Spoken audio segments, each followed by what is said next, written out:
본문의 배경을 좀 아셔야 됩니다. 우리는 늘 이렇게 말씀을 드려서 잘 아시죠? 복음서는 꼭 두 큰 주제로 되어 있다는 것이죠. 복음서를 두 단락으로 나누면 첫 번째 전반부는 예수는 누군가, 후반부는요 그분이 왜 오셨는가. 이게 이제 복음서의 두 큰 주제입니다. 그래서 그 배경에 이제 예수는 누군가, 또 그분은 왜 오셨는가로 해서 둘로 딱 갈라지죠. 그래서 예수는 누구이신가 이걸 나타내고 또 사람들로 인하여 알게 하기 위해서 수많은 뭘 베푸십니까? 기적을 그리고 표적을 나타내시죠. 그리고 그분이 이제는 예루살렘으로 올라가시면서 뭐 하기 위해서요? 죽으시기 위해서 이렇게 올라가시는 장면입니다. 마가복음은 16장으로 되어 있는데 공교롭게도 딱 중심에 선 8장이 그 분기점의 장입니다. 예수는 누군가? 그분이 왜 오셨는가? 그래서 그 중간에 딱 분기점이 되는 장면이 오늘 이 8장입니다. 근데 그 분기점이 되는 거기에서 등장하는 인물이 누구냐면 베드로입니다. 예수님께서 베드로에게 질문만 한 것이 아니라 모든 제자에게 질문한 거나 마찬가지죠. 사람들이 나를 누구로 하느냐. 그리고 진짜 묻고 싶은 질문은 너희는 나를 누구라고 하느냐. 이런 질문이죠. 너희는 나를 누구로 하느냐. 그럴 때 베드로가 주는 그리스도시요 살아계신 하나님의 아들이시니라. 아주 멋진 대답을 했습니다. 베드로는 죽었다 깨도 이렇게 말할 수 있는 사람이 아닌데 누가요? 우리 하나님 아버지께서 그에게 그걸 말할 수 있도록 고백할 수 있도록 은혜를 베푸신 거죠. 어떻게 알 수 있습니까?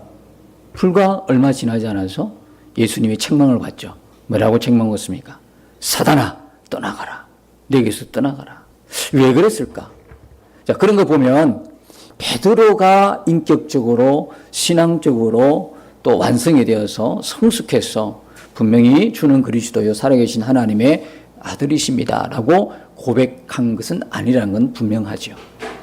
어쨌든 간에 이 복음서의 중간에 그 분기점이 바로 이 고백을 통해서 둘로 갈라지게 되죠. 오늘 우리가 함께 보았던 이 본문의 말씀 뒤편에 바로 베드로의 유명한 고백이 나옵니다. 지금 이 시점은 예수님께서 제자들과 공생애를 했던 2년, 3년 중에 2년 반 정도, 2년 6개월 정도 되는 시점입니다. 예수님과 함께 제자들이 2년 6개월 동안 같이 이렇게 지냈죠. 그러면 예수님을 가까이 있던 제자들이 예수님에 대해서 알아야 되겠습니까? 몰라도 되겠습니까? 알아야 되겠죠. 예수님에 대해서 너무나 자세히 잘 알아야 되는 게 누굽니까? 제자들인데 사실 오늘 본문에 보니까 뭐라고요? 아직도 알지 못하며 깨닫지 못하느냐? 이게 좋은 소리는 아니다, 그죠? 좋은 소리인 거 아닌 건 맞죠? 아직도 이런 말은 좀 서로 말하는 사람이나 듣는 사람이나 참 부담스러운 이야기다, 그죠? 벌써 알았어? 아이고, 조금 더 기다리면 좀 성숙한 신앙이 되겠네? 그거는 괜찮은데, 아직도 알지 못하며 깨닫지 못하느냐? 너희 마음이 둔하냐? 그 다음에 또요, 눈이 있어도 보지 못하고, 귀가 있어도 듣지 못하느냐? 귀에까지 못하느냐? 또 21절에 보니까, 아직도 깨닫지 못하느냐? 주님이 이럴 뿐이 아닌데, 주님이 한마디 하시면 되는데 왜 3번씩이나 이렇게 하실까요? 아직도. 우리 한번 생각해 보십시다. 저와 여러분 지금 예수님을 고백하고 주로 믿은 지가 몇 년 됐었어요? 적어도 조금 됐다, 그죠? 여기 나는 새가족입니다. 아직 새신자입니다. 10년 된 새신자입니다. 이렇게 말할 수 있는 분 없으시잖아요. 근데 주님이 오늘 그 말씀 하시는 것 같아요. 응? 너 깨달았냐? 너 나 정확하게 알고 있니? 예수가 누구인가를 정확하게 이렇게 제자들에게 물으신 것처럼 예수님과 함께 있었다고 제자입니까? 예수님 말씀 그대로 따라 사는 사람이 제자죠. 저도 그렇고 여러분도 그렇고 예수님의 제자이지 않습니까? 제자에게 질문했던 이 질문 그대로 우리에게도 마찬가지로 적용이 되는 거예요. 자, 이렇게만 말씀하시면 되는데 또 정황을 보면 참 재미있습니다. 오늘 이 본문의 말씀이 참 재미있습니다. 이래 보면 앞뒤로 이래 보면요. 뭘 비유를 하시냐면 이 본문이 있는 앞에 7장에 보면 또 귀먹고 말이 어눌한 사람을 고치는 게 나옵니다. 귀먹고 말이 어눌한 사람. 그러니까 여기 보면 뭐라고 하냐면 귀먹고 말 더듬는 자라고 번역하고 있습니다. 옛날의 성경은 어눌한 자, 예, 그런 사람을 이렇게 고치는데요. 또 예수님께서 또 오늘 본문에 있는 뒤편에는 누굴 또 고치는 장면이 나옵니까? 맹인을 고치는 장면이 나옵니다. 왜 이 본문을 깨닫지 못하느냐 하시면서 왜 앞뒤로 이렇게 이런 것들 병 고치는 이런 글을 넣어 놓았을까요? 어떻게 생각하세요? 왜 이렇게 하셨을까요?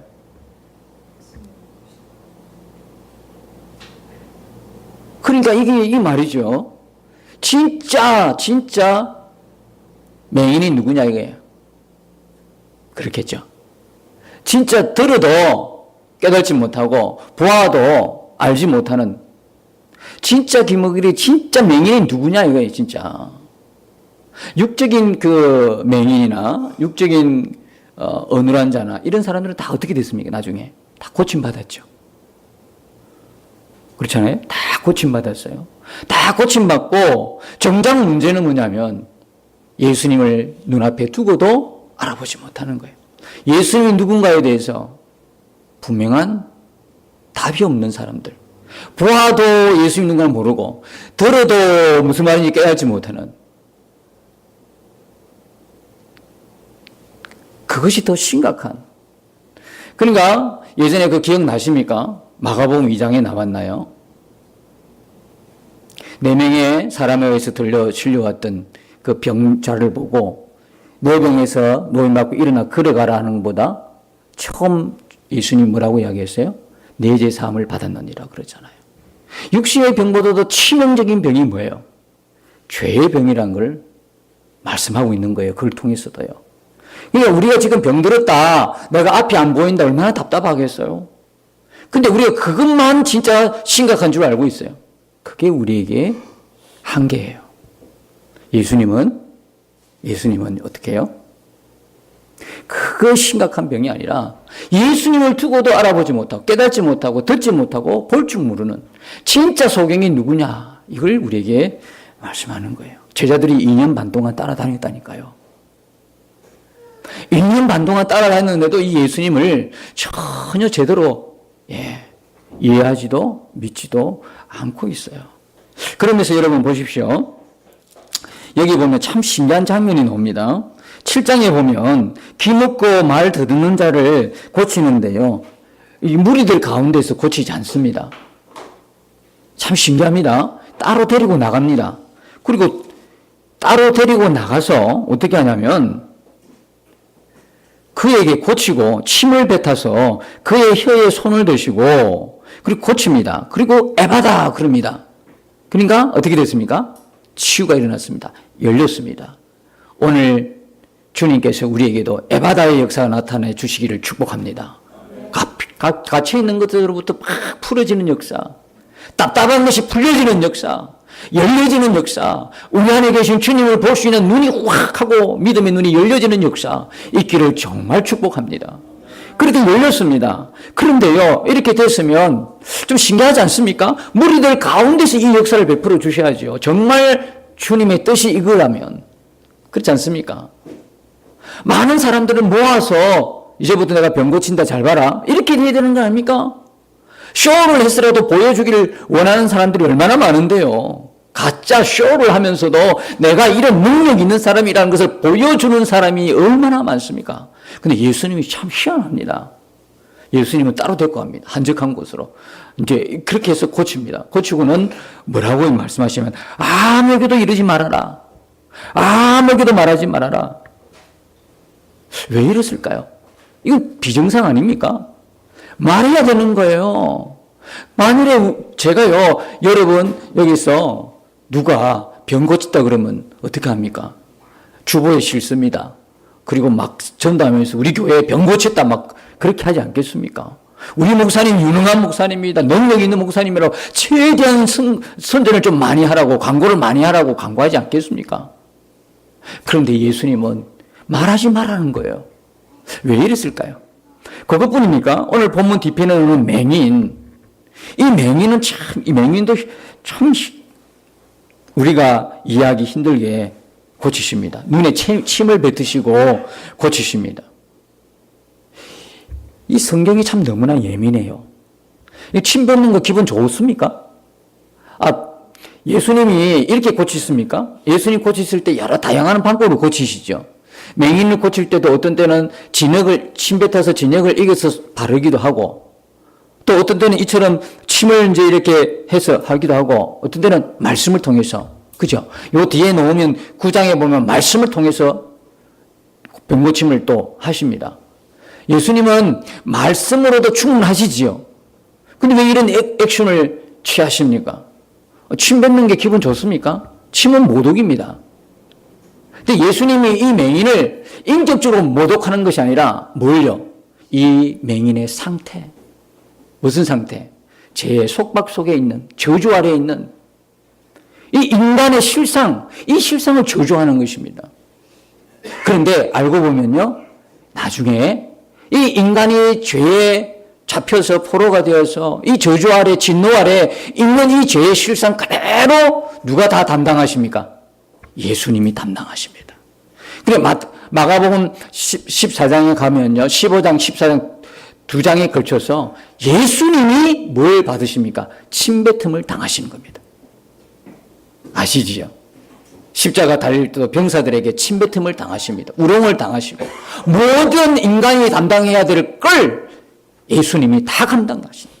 바로 이 침뱉은 이상한 행동은 바로 예수님이 우리 위해 대신 담당하시는 모든 저주, 모든 모욕을 미리 말씀하시는 거예요. 성경이 이렇게 예민합니다. 정말 예민하죠. 그러면서 이 맹인을 고칠 때도 뭐라고 이야기하냐면, 밝히 보고 나서는 26절에 보면 마을에 들어가지 말라 그럽니다.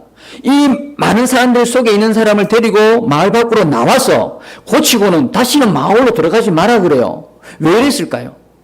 사람들에게 7장에서는 알리지 마라. 아무에게도 알리지 마라. 고침받았던 걸 알리지 마라. 또 네가 지금 이런 맹인이었다는 걸 알고 있는 그 마을로 들어가지 말라는 거예요. 왜 이랬을까요? 이유가 뭘까요?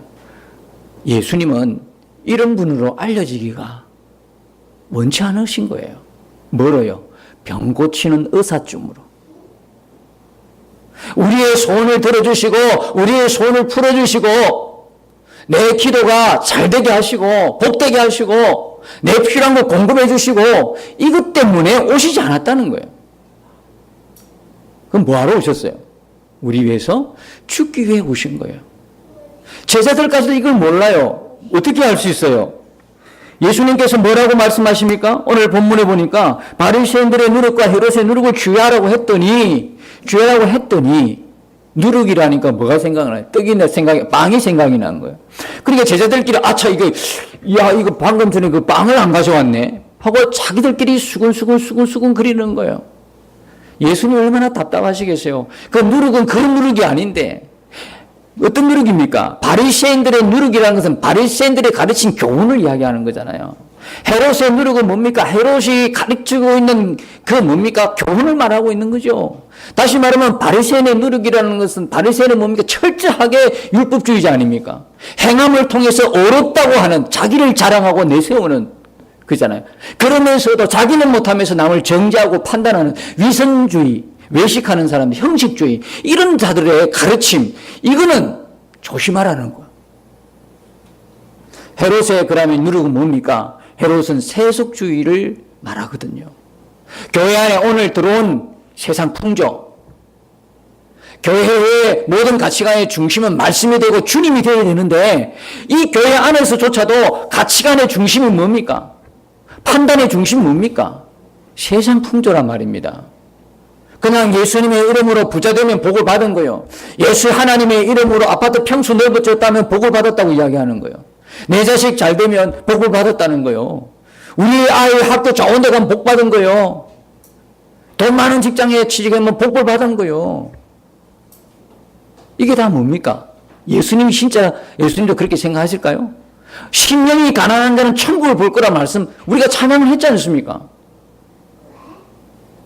정말 우리에게 주신 하나님의 축복은 뭐냐면, 주님 한 분 외에는 나는 만족할 수 없어요. 주님 아니면 난 다 싫어요. 주님 한 분이면 돼요. 이게 진짜 복받은 심령이에요. 근데 우리는 그걸로 부족해요. 아니, 주님, 그거 말고. 그건 다 알고 있어요. 알고 있다니까. 그거 말고 내 필요한 것 아시잖아요. 주세요. 그거 받으면 복 받았다고 이야기하는 거예요. 진짜 여러분이요, 그게 가짜의 고백인 거 어떻게 압니까?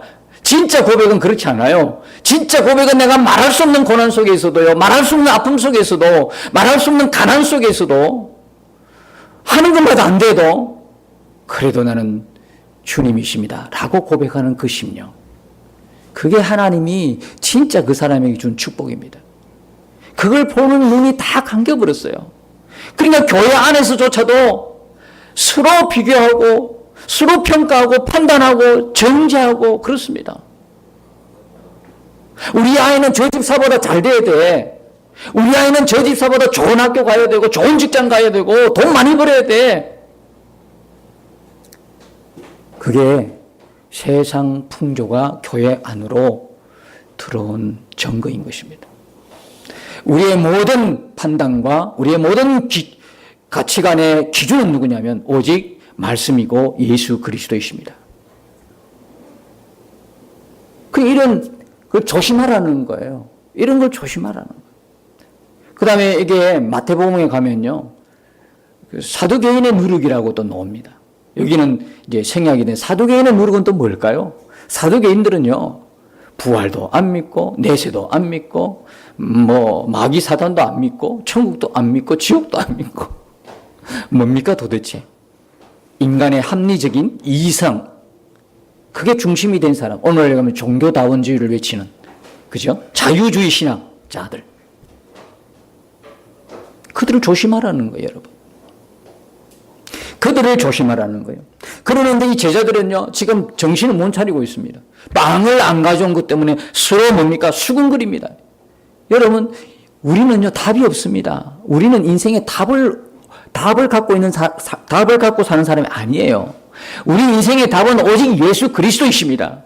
우리끼리 서로 수군거려봤자 답이 없어요. 우선순위의 문제예요. 어떤 문제가 발생했을 때에 사람을 먼저 찾아갈 것인가, 내 방법을 먼저 구할 것인가, 아니면 모든 것 정지하고 예수님 앞으로 나아갈 것인가, 이 문제입니다. 여러분, 이 문제 해결 안 되면요, 우리 계속해서 이 문제 때문에 걸려 넘어집니다. 이거 깨닫기도 저도 굉장히 오래 걸렸습니다. 제가 어떤 심각한 문제를 만났을 때 하나님 앞에 무릎 꿇고 기도하면서 주님을 만나기를 원하지 않았고 사람을 찾아갔어요. 사람을, 선배를 찾아갔어요. 목회하는 목사님을 찾아갔어요. 어떻게 해야 되겠습니까? 이렇게 물었던 과거가 있어요. 참 철없는 때죠. 우선순위의 문제예요. 여러분, 우리가 먼저 어떤 문제 생겼을 때에 예수님 바라봐주면 더 이상 우리에게는 문제가 아닌 거예요. 그런데 문제가 생겼을 때 예수님을 안 바라봐주고 계속 사람이 바라봐주고 자기 안에 있는 방식으로 해결하려고 하는 머리가 자꾸 굴려지면 이건 심각한 거예요. 우리에겐 다 서로 인생끼리는요, 서로 아무리 부딪혀서 몇 방 며칠을 궁리하고 생각해도요, 아무 소용없어요. 우리는 인생의 답을 갖고 사는 사람이 아니기 때문에. 오직 우리 인생의 답은 예수 그리스도. 그분 앞에 무릎을 꿇으셔야 돼요. 문제가 생기면. 당황하지 마세요. 예수님 앞에 가야 되겠다. 기도 안 하는 사람들이 그래도 기도해야 되겠다. 이 문제만큼은 정말 주님의 응답 받아야겠다. 이게 복입니다. 백문일답이라는 게 아십니까? 백문일답. 100가지 문제, 수만 가지의 문제가 있어도 답은 오직 하나예요. 그게 백문일답이에요. 답은 뭐예요? 오직 예수 그리스도. 예전에 대학선교회를 창설했던 김중건 목사님, 지금은 소천하셨는데 항상 대학생들, 청년들, 그 영혼들을 위해서 그렇게 수고하고 애쓴 그 목사님이 백문일답이라고 해서 청년들을 깨우는 100가지 문제에 대한 오직 답은 예수 그리스도. 우리도 그걸 한번 해봤으면 좋겠어요. 우리 인생의 문제의 답은 누구십니까? 그러면 오직 예수 그리스도. 네, 우리가 예배 마치면서 한번 해보십시다. 그거 조금 준비했거든요. 서로 수군거려. 답이 없는 사람들은요, 말이 많아요. 답은 없는데 말은 많아. 수군거린다니까. 여러분, 수군거리지 말고 예수님 앞에 나오시기를 축복합니다. 사람들끼리는 답이 없어. 막말로 하면 그 인간이 그 인간이지 우리에게는 답이 없어요. 그러니까 예수님 너무 답답한 거예요. 차라리 예수님께 물어보든지 왜 서로 수군거립니까? 그랬더니 예수님께서 너무 답답하시니까 아직도 깨닫지 못하느냐? 아직도 깨닫지 못해? 그러면서 이렇게 해서 정말 예수님께서도 모든 기적, 모든 기적, 모든 표적을 보여주면서도 결국은 이 예수님은 우리의 죄를 대속하기 위해서 이 땅에 십자가를 지기 위해서 생명을 주시기 위해서 오신 그 예수님이라는 걸 깨닫기를 원하셨는데 제자들마저도. 근데 이 십자가 길을 걸어가고 있는 예수님 앞에요, 참 만만하지 않는 상황이 펼쳐집니다. 왜냐하면 십자가를 다 걷지 않도록 방해합니다. 그게 뭐냐면 오늘 11절에 보면 누가 뭐냐면 바리새인이 옵니다. 바리새인들이 나와서 예수를 힐난하며 그를 시험하여 하늘로부터 오는 표적을 구하거늘 그랬습니다. 그때 예수님 뭐라고 합니까? 12절에 예수께서 마음속으로 깊이 탄식했다고 그랬습니다. 얼마나 마음이 아프셨으면 탄식하셨을까요? 지금 예루살렘을 향하여 십자가를 지기 위해서 올라가시는 거예요. 이제는 표적만, 이 사람들이 표적을 못 봤습니까? 한두 번 봤습니까? 이 사람 성경 모릅니까? 구약 성경 있지 않습니까? 성경을 잘 안다며. 그렇게 많이 안다며. 하나님 사랑한다며. 그러면 예수 그리스도, 그가 지금까지 행했던 그 표적을 보고 말씀을 구약 성경을 보아서 보면 그분이 메시아라는 걸 알아야죠. 근데 왜 또 표적을 보여달라 그럽니까? 한두 번 본 것도 아닌데 왜 표적을 보여달라는 거죠? 그 대답은요, 그 의도는 무언가가 나와 있는 말씀은 뭐냐면 예수를 힐난하며 그를 시험하여. 이 시험이라는 단어에 나와 있습니다. 이 시험이라는 단어, 페이라조라는 뜻인데요. 이 단어는요, 여러분 잘 아시다시피 마태복음 4장에 보면 예수님께서 강야에서 시험을 받으시죠. 40일 금식하고 난 후에. 누가 찾아옵니까? 사단이 올 때 그때 썼던 단어가 시험입니다. 내가 하나님의 아들이거든 뭐를 뭐로 만들어 먹어라? 돌을 떡을 만들어 먹어라 그랬죠. 여러분이 그때 잘 본문을 보셔야 돼요. 그 본문을 보면 예수님이 한 금식을 한 39일째나 38일째나 37일째나 하셨을 때쯤 와서 시험했다. 그러면 알겠어요. 시험, 금식 다 40일이니까 40일 못하도록 방해하기 위해서 왔다가 하면 이해가 되는데 본문의 말씀을 자세히 보면요, 금식 다 끝나고 난 후에 사단이 찾아옵니다. 우리가 그 시험 금식을 못하도록 우리가 방해했다고 우리가 알고 있는데 그렇지 않습니다. 이 페이라조라는 뜻은 뭐냐면 테스트, 시험 이런 뜻이 아니고 유혹이라는 뜻입니다. 무슨 이야기냐면 돌을 떡으로 만들어 먹고 하나님의 아들로 인정받고 그대로 이 하나님의 명예와 인정받은 그대로를 살지 왜 그 험난한 고난의 길을 가려고 하십니까? 이런 이야기예요. 여기도 마찬가지예요. 표적을 지금 행하라. 표적을 행하고 하나님의 아들로서 계속 계시지 왜 그 고난의 길을, 왜 그 십자가 길을 걷느냐 이 이야기입니다. 걷지 못하도록, 십자가를 지지 못하도록, 죽지 못하도록. 그래서 그 단어가 유혹이라고 하는 페이라죠. 시험이라는 단어입니다. 끝까지 예수님이 가는 그 길목, 고난의 길, 십자가의 길, 그 골목에서 끝까지 붙들고 늘어집니다. 이게 뭐냐면 사단의 역사입니다. 여러분, 우리가 하나님 말씀 앞에 바로 서지 않으면요, 사단의 도구로 쓰임받습니다. 그건 누구와 예의도 없습니다. 목사도 그렇고 장로도 그렇고 집사도 그렇고요, 정신 바짝 차리지 않으면 우리는 어느덧 하나님을 잘 섬긴다고, 하나님을 예배한다고 하면서 하나님을 정말 잘 믿는다고 하는데 오히려 이처럼 하나님의 뜻하고는 전혀 상관없이 사단의 하수인처럼 사용될 수가 있다는 사실입니다. 여러분, 이 바리새인뿐만입니까? 그 뒤편에 보면 또 누가 등장합니까? 가장 가까이 있는 제자 베드로가 또 말립니다. 마가복음에는 잘 자세히 안 나왔어요. 마태복음에 보면 어떤 일이 일어납니까? 주여 그리하지 마옵소서 그러잖아요. 말리잖아요. 주여 내가 지키겠나이다. 주님 그 길 가지 말라는 거, 무슨 말씀을 도대체 했길래 베드로가 이렇게 흥분해서 말립니까? 예수님이 뭐라고 했습니까? 장로들부터 고난받고 이제는 죽고 3일 다시 살아날 걸, 죽고 부활하실 것을 말씀하셨어요. 수많은 고난을 받으시고, 그러니까 베드로가 죽지 마세요 이런 거예요. 말린 거예요. 그랬더니 예수님이 뭐랍니까? 사단아 내 뒤에서 물러가라, 그렇게 했지 않습니까? 예수님이 가는 길을 다 이렇게 막고 있습니다.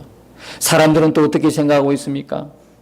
예수님을 병 고치는 의사쯤으로 생각하고 있습니다. 이거 어떻게 하면 좋겠습니까? 예수님 마음이 너무나 가까워하고 답답하신 거예요. 예수님 마음이 너무 가까워하신 거예요. 이거 탄식했다고 하는 거예요. 여러분, 오늘 우리는 어떻습니까? 신앙생활 한두 해 한 것도 아니고 예수님을 정확하게 아십니까? 예수님 누구십니까? 히브리서 5장 12절에 보니까 이런 말씀이 있어요. 때가 오래되었으므로 너희가 마땅히 선생이 되었을 터인데 너희가 다시 하나님의 말씀에 초보에 대하여 누구에게서 가르침을 받아야 할 처지니 단단한 음식은 못 먹고 젖이나 먹어야 할 자가 되었도다. 어쩌으면 좋겠습니까? 예수님이 오늘 우리를 보고 탄식하는 것 같습니다. 여러분, 예수님 시대에 예수님 오신 걸 이 종교 지도자들이 몰랐지 않습니까? 오늘 우리는 예외인 것 같습니까? 오늘 우리도요, 예수님이 내 마음에 오신 걸 모르는 사람들이 거의 태반입니다. 압니다. 왜 모릅니까? 얼마나 많은 설교를 들었는데요. 네, 저는 그걸 꼭 집어 말씀드릴 수 있습니다. 압니다, 믿습니다, 고백하지만 바라보지 않고 산다는 이야기는 그것이 이론이지 교리지 실제적인 믿음이 아니라는 거예요. 예수님 우리 마음에 오셨지 어디 오셨습니까? 우리가 다 마음에 영접하셨지 않습니까? 알아요, 고백했어요, 믿어요, 말은 하요. 예수님 내 안에 오는 걸 믿습니까? 이게 말이 됩니까? 예수님 내 안에 계시면 계시고 안 계시면 안 계시는 것이, 그러니까 실제가 안 되는 거예요. 우리의 삶에서는 바라보고 살질 않으니까 실제가 되지 못하는 거예요. 그때는 그랬습니까? 오늘 우리가 바리새인이란 말이에요. 오늘 우리가 왕 바리새인이에요. 그때 예수님을 알아보지 못한 것처럼 우리 마음 안에 오신 예수님을 알아보지 못한 우리가 오늘 바리새인이란 말이에요. 우리가 서기관이고 우리가 사두개인이란 말이에요. 우리가 제사장들이란 말이에요. 내가 그렇단 말이에요. 여러분, 어떤 분은 그렇게 말씀하세요. 예수님 시대의 제자들 같이 내가 그렇게 그 시대에 예수님 보고 있었다면 훨씬 잘 믿었을 텐데, 천만의 말씀. 오해하지 마세요. 여러분, 제자들은 우리보다 훨씬 못해요. 이게 웬 말입니까? 제자들은 예수님과 함께 있었잖아요. 3년 동안 함께 살았잖아요. 그런데 그들이 우리보다 못해요. 왜 그럴까요? 그들은 예수님이 옆에 계셨어요. 우리는요, 예수님 우리 안에 와 계셔요. 누가 실제입니까? 누가 더 복을 받았습니까? 누가 더 잘 믿겠습니까? 이건 상식 아닙니까? 옆에 있는 것보다 안에 계신 게 더 훨씬 좋은 상황 아닙니까? 주님 우리 안에 지금 계시는 거예요. 여러분이 조그만 믿음이든 큰 믿음이든 우리가 믿음을 갖게 된 그 계기가 누구의 덕입니까? 누구의 은혜입니까? 우리 안에 오신 그분의 은혜지 않습니까? 아직도 깨닫지 못하느냐? 우리가 어떻게 제정신에, 맨정신에, 우리의 상식으로, 우리의 지식으로 그분을 어떻게 깨닫겠습니까? 네, 그분이 우리 안에 오셨기 때문에 깨달을 수 있는 거예요. 그래서 그분에 대한 눈을 열자는 거예요. 유대인들은 표적을 구하고 헬라인은 지식을 구하나 우리는 자랑하는 것은 우리 안에 계신 예수 그리스도, 하나님의 지혜가 되고 능력이 되는 예수 그리스도, 그분이 지금 우리 안에 계신다는 것에 우리는 분명한 고백과 함께 그분과 함께 동행하게 된 자가 되었으니 예수님의 제자들과는 비교할 수 없는 은혜를 우리가 지금 입고 있다니까요. 사랑하는 성도 여러분, 이 놀라운 은혜, 이거 주시기 위해서 지금 예수님이 2000년 전에 그 길을 가신 거예요. 지금 역시나 마찬가지로 왜 매년 사순절이 우리가 전혀 감각하지 못하고 이젠 더 이상 은혜가 되지 못하고 또 한 번의 절기 정도로만 여길 수밖에 없는 그 따분한 그 절기라고 생각하는 그 우리 생각들 속에 왜 예수는 매년마다 사순절, 매년마다 고난, 매년마다 부활절 절기를 우리가 만나야 될까요? 아직도 깨닫지 못하는, 그 옛날 예수님 시대의 바리새인처럼 내가 바리새인이 되어서 내 안에 오신 예수님마저 인식하지 못하고 내 마음대로 말은 예수님이 주인이라 왕이라 고백하면서 살아가는 것은 내 마음대로 내가 왕이 되어 살아가는 우리를 향하여 매년 십자가 지고 그 골고다 언덕을 올라가시는 예수. 이 사순절은 바로 그래서 우리에게 뜻깊은 거예요. 그래서 이 고난주간은, 이제 우리가 다음 주에 시작되는 이 고난주간은 바로 누구를 위해서요? 바로 나를 위해서 십자가 지기 위해 이 땅에 오신 예수 그리스도. 우리의 삶에 부족한 것 때문에, 내 삶에 지금도 없는 것 때문에, 내 삶의 그런 부분들 때문에 정작 예수님이 누구인가를 모르고 산다면 우리는 많은 건 놓치고 많은 거 가졌다 그래도 정작 진리를 모르는 사람이 될 것입니다. 여러분, 하나님이 어떤 분이십니까? 우리의 아버지십니다. 육신의 아버지도 우리 홀로 내버려 두지 않습니다. 걱정하지 마십시오. 우리가 필요로 하는 것들보다 훨씬 많은 은혜를, 훨씬 많은 사랑을 이미 십자가에서 우리에게 보여주셨습니다. 그렇다면 생명까지도 우리에게 주셨다면 무엇이 두려웠습니까? 세상이 무엇이 두렵고 없는 것이 무엇이 부끄러움입니까? 하나도 부끄러운 게 아닙니다. 다시는 우리 앞에서 예수님께서 아직도 깨달지 못하느냐, 이렇게 우리에게 묻지 않으실 정도로 예수가 분명히 누구인가에 대한 분명한 고백, 그리고 그 예수님이 지금 우리 안에 오셨음을 분명히 고백하면서 우리 남은 평생, 그리고 새롭게 맞이하는 이 한 주간이 주님과의 그 행복한 동행으로 늘 주님과 친밀한 교제를 나누는, 그래서 여러분의 모습들, 살아가는 모습들을 통해서 여러분 주변이 하늘나라가 임하고 여러 모습들 때문에 예수 믿고 싶은 그 마음들이 우리 주변에 일어나서 많은 사람들이 우리 때문에 예수 만나는 은혜가 있으시기를 예수님 이름으로 축복합니다.